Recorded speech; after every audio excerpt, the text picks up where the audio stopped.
අද මං කතා කරන්නේ ඔයා වෙනුවෙන්. මේ මොහොතේ කලකිරීමෙන් ඉන්න ඔයා වෙනුවෙන්.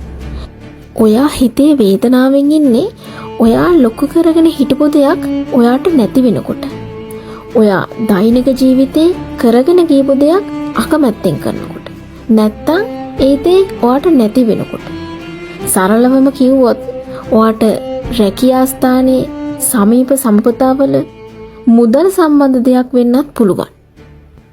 මේ වෙලාවේ ඔයාට හිතෙන්නේ ඔයා කිසිම වැඩකට නැති කෙනෙක් කියලා නේද?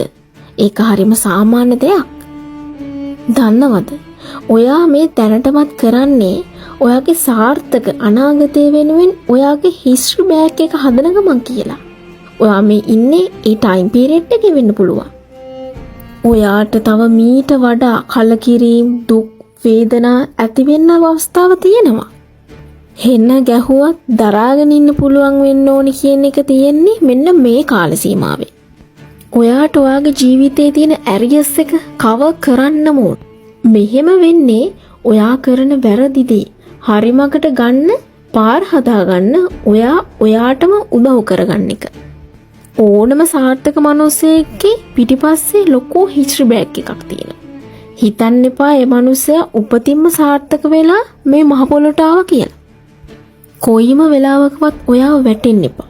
මේ හැම දෙයකින්ම ඔයා නොදැනුවත්වම ඔයා ඉස්සරහට යන දෙයක් තමයි සිද්ධ වෙන්නේ.